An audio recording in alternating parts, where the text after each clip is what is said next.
나중에 또 자세하게 말씀드리겠지만 필름의 선명하다는 효과를 내기 위해서는 필름이 0.07?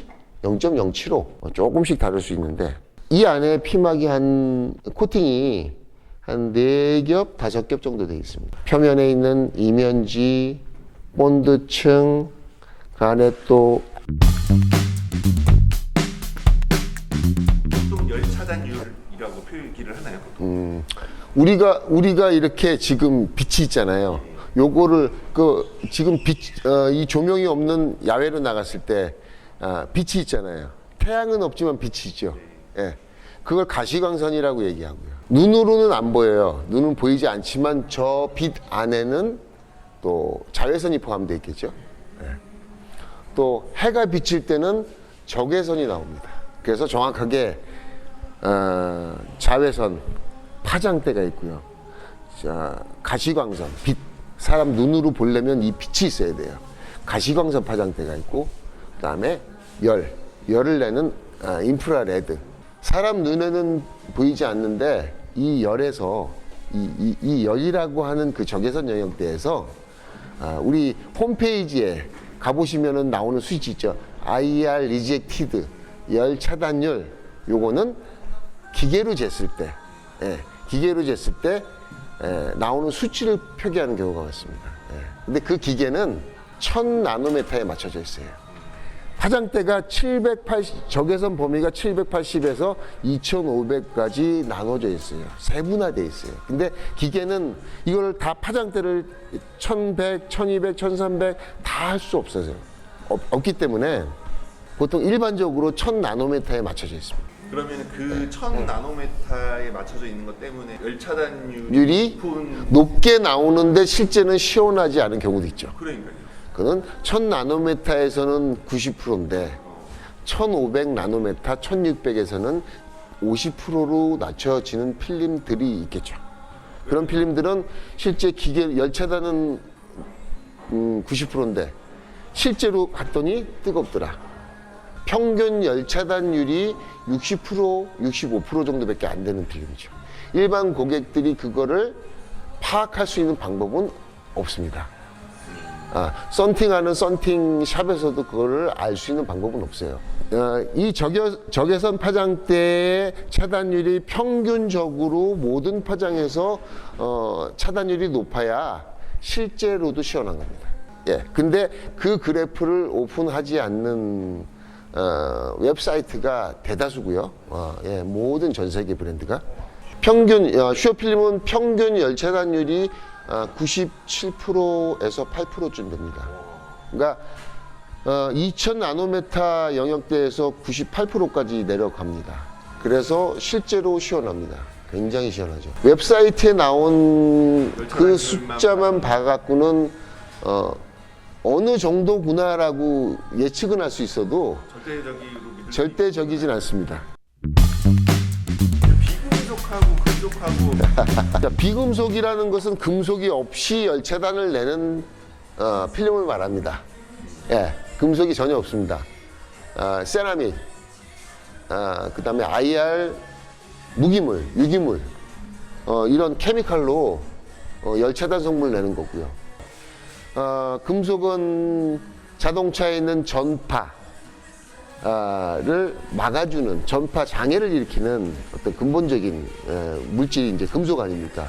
이런 금속, 그걸 금속 필름이라고 얘기하고 이거는 세라믹, 케미칼, 무기, 유기 이런 화학 물질로만 열차를 내다 보니까 일단은 장애가 없어요. 자동차에 탈 때. 그리고 금속은 내부에서도 반사가 되죠. 시공한 다음에 운전석에서 앉아서 운전하실 때 내부에서 외부를 볼 때 반사도가 나오겠죠. 스퍼터드 필름, 반사 필름 하면은 한 9%에서 18%까지 나옵니다. 그러니까 한 14%가 넘어버리면은 굉장히 불편할 때가 있어요. 예. 맞아요. 예. 밤에 운전하실 때 라이트가 내부로 들어오면 여기가 거울이 돼 버립니다. 특히 예. 요즘에 이게 앰비언트 라이트 있잖아요. 맞아요. 그 차 안에 이제 문짝이나 이런 데 앰비언트 라이트 막 스피커에도 불이 들어오고. 예, 앰비언트는 썬팅을 안 해도 반사가 많이 나옵니다. 워낙 많이 나와요. 내부 반사가. 유리에서도 반사가 되기 때문에. 근데 반사 필름을 하면은 거울처럼 나옵니다. 더 비치는. 더 많이 비치다 보니까 불편할 때가 종종 있어요. 금속 성분이 없는 필름을 쓰면 앰비언트 라이트가 비치는 게 비치긴 비치지만 좀 덜 비친다는 얘기죠. 아, 덜 비치죠. 덜 비치죠. 슈어 제품은 설치한 다음에 내부에서 볼 때 이 반사도가 5% 정도밖에 안 나옵니다. 틴팅을 하지 않고 유리의 반사도는 8%고요. 설치하면 3% 정도가 줄어요. 줄고 보통 반사 필름들이 11%에서 18%까지 있다고 말씀드렸죠. 예. 많이 차이 납니다. 내부에서 볼 때. 근데 운전석에 앉았을 때 밖에서 해가 쨍쨍 비치는 상황에서 이게 편안한 느낌은 사실 내부 반사도 외부 반사도 또 이 빛이 거쳐서 들어올 때 곱게 들어오는 어떤 그 필터링 기능, 광학적인 기능이 여러 가지 포함되어 있다고 봐요. 이 내부 반사도 부분은 운전할 때 왜 이렇게 왠지 이 밖에 있는 느낌 있죠. 안락한 느낌이 아니고 밖에 있는 느낌 들고 왠지 좀 안정된 느낌이 안 들면은 내부 반사도 한번 검토해 보시는 것도 괜찮아요. 이 필름이 뭐지? 바꿔야 되겠네요. 뭐다 그러면은 바꾸진 마시고 다음 차 사실 때는 그것이 불편하신 분들은 비반사로 하세요. 그런데 비치더라고요, 확실히. 사람마다 다 똑같지 않아서 거의 문제가 되지 않는 분들이 꽤 많기는 합니다. 그러신 분들은 글라스니트의 선셋을 하시면 됩니다. 선셋이 반사 필름입니다. 선셋. 예. 그러면 이 시인성이라고 하잖아요. 네. 이 주간에 잘 보이는 거, 야간에 잘 보이는 거.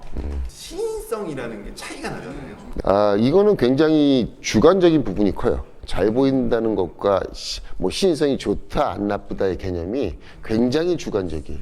근데 그 필름을 만들어서 파는 회사에서는 모든 사람들을 다 망라해서 어떤 시력을 갖고 있더라도 보통 평균 이상으로 잘 보일 수 있는 필름 만들어야 되는 거겠죠. 시인성에 영향을 미치는 부분 중에 하나가 적당한 가시광선 차단율이거든요. 무조건 연하다고 잘 보이는 게 아니에요. 눈이 부시거나 네. 그럴 수 있으니까. 그렇죠. 그 시인성을 결정하는 데는 필름 자체의 어떤 품질, 평활도, 웨이브, 또 어떤 기술적인 그런 부분도 있지만 기본적으로 투과율이 미치는 영향이 상당히 큽니다. 예. 이게 너무 빛이 너무 많이 들어오면요, 이 동공, 사람 눈이 조리개가 이렇게 닫히잖아요. 그렇죠. 예. 그러면 여기 미간 찌푸리게 되잖아요. 그리고 사물이 선명하게 보이는 게 아니고 뿌옇게 보여요. 그렇죠. 적당한 투과율을 갖는 건 적당해야 적정해야 돼요. 그 적정한 시점이 어떤 사람은 20%가 되고 어떤 사람은 25%가 될 수 있고 그게 사람마다 다릅니다. 저는 색깔이 주는 시인성도 있는 것 같더라고요. 기술적으로도 있고 실제로도 존재합니다. 왜냐하면 사람 눈에 가시광선 영역대가 380 나노메타에서 780 나노메타인데 그 중에서 550 나노메타 금방의 색깔. 자외선은 파란색, 가시광선은 녹색이죠. 가시광선은 녹색 계열입니다. 적외선은 빨간색 계열. 녹색이 굉장히 잘 보입니다. 550 나노메타에 가장 근접한 영역대이기 때문에 유리는 자연스럽게 광물질이기 때문에 약간 그린 색깔이 약간 보여지죠. 슈어 X가 만들어진 배경이 다크블루.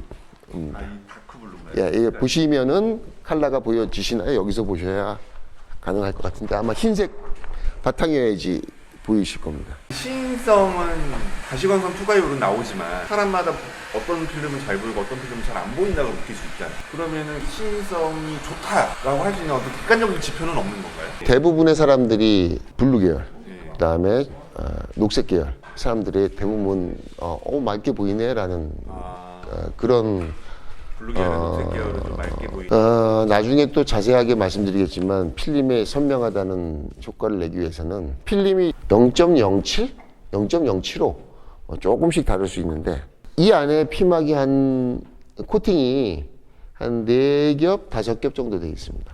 표면에 있는 이면지, 본드층, 그 안에 또 아예 인프라레드, 리젝티드 낼 수 있는 케미칼, 또 칼라를 내줄 수 있는 거, 베이스 필름, 그쵸? 그 다음에 그 위에 또 스크래치 나지 않게 하는 코팅이 되어 있고요. 모든 과정 속에서 시인성의 어떤 결과가 결정이 됩니다.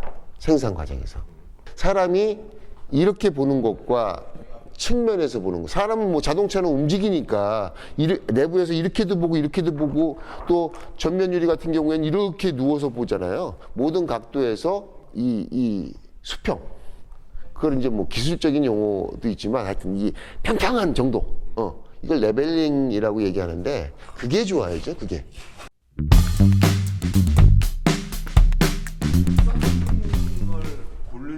홈페이지 들어가서 스펙 보고 고르면 대부분 100분 중에서 80분 정도는 80분 이상은 내가 고른 스펙에 가서 시공을 했는데 그것이 아주 객관적으로 봤을 때 평균 이하임에도 불구하고 와 괜찮네 라고 생각하시는 분들이 많습니다.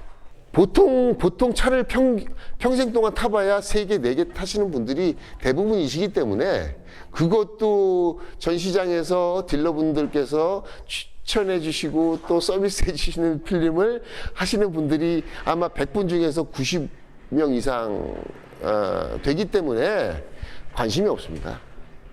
그래도 한 대한민국 고객 중에서 한 15% 정도는 지금도 15%에서 20% 정도는 지금도 셀렉해서 나와서 우리 같은 업체에서 이렇게 시공을 하시는데 보통은 그 정도까지 근데 되게 중요한 거예요. 한 번 하면은 3년에서 5년 길게는 7년 정도 10년까지 타시는 분들이 아직도 굉장히 많이 존재합니다. 그 리사이클이 굉장히 짧아졌다고는 하지만은 그래서 사실 존재합니다. 입소문으로 여러 차를 하신 분들의 중에서 그분들이 글을 올리잖아요. 근데 그것도 아주 국소수예요. 그걸 어떻게 찾아요? 대부분은 간단한 후기들이 달리지 이런 것까지 제가 얘기한 그런 얘기를 글로 다 표현하거나 영상을 표현해주는 어떤 고객들은 존재하지 않겠죠. 그래서 대부분 홈페이지에 가서 스펙표. 열차는 얼마? 그 다음에 브랜드. 많이 시공해? 아니면 적게 시공해? 스펙이 틀리지가 않아요. 제가 봐도 대부분. 근데 그 스펙이 차지하는 영역은 사실은 겉으로 보여지는 아주 조그만 부분이라는 걸 모른다는 얘기죠. 시공이 따라줘야 되고요. 그 다음에 실제로 그 사람이 만족할 수 있는 그 기준. 와, 좋아. 이거를, 웹사이트를 보고 알 수는 없어요. 웹사이트 직접 해봐야 되는데 글라스는 비싸잖아요. 비싼가요? 비싸요. 그래서 많은 분들이 찾아오실 수는 없죠. 보통 지금 이 차가 슈어엑스 프리시공이 230만 원이에요. 지금 40만 원 프로모션을 해서 그럼 얼마예요? 190만 원이잖아요. 비싸네요. 이 포르쉐를 타시는 분들은 오세요. 근데 차값이 4천만 원인데, 거기서 한, 5% 정도의 비용, 5% 정도 비용을 주고서는, 틴팅을 하시는 분들은 아주 많지는 않습니다. 글라스 틴트 하면은, 이런 전문샵에 와서는 슈어 X를 찾으시지만, 일반적으로는 글라스 틴트의 평균적인 품질이, 다른 브랜드보다 높다는 걸 아시는 분들은 딜러분들 전시장에서 글라스 틴트 해주세요라고 하세요. 글라스 틴트 슈어가 아니라 글라스 틴트? 그러면 팬더도 굉장히 좋은 필름이거든요. 보통 전시장에서 팬더, 로데, 선셋을 많이 해주시거든요. 그러니까 그래도 우리는 평균적인 어떤 그 신뢰, 그 슈어 기술이 이렇게 갔구나라는 어떤 기대감 때문에 하시는데 또 팬더만 해도 열차단 60%입니다. 그다음에 아까 말씀드렸던 평활도 상당히 좋습니다. 팬더만 나쁘게 만들 수가 없어요. 예를 들어 가격 싸니까 그 원단을 이렇게 만들어? 어떻게 그렇게 합니까? 원단 베이스, 투명한 베이스 필름은 같은 걸 씁니다. 그래서 어떤 평균적인 물리적인, 화학적인, 광학적인 그런 특성이 아주 많이 다르다고 볼 수 없어요. 근데 그 조금의 차이들 때문에 그레이드를 올려가시는 거죠. 그 조금의 차이를 느끼시는 분들이 한 고급차를 타시는 분들 중에서 한 15%, 20% 정도 되시는 것 같아요. 궁금한 게 또 있는데 되게 안 힘드세요? 네, 괜찮습니다.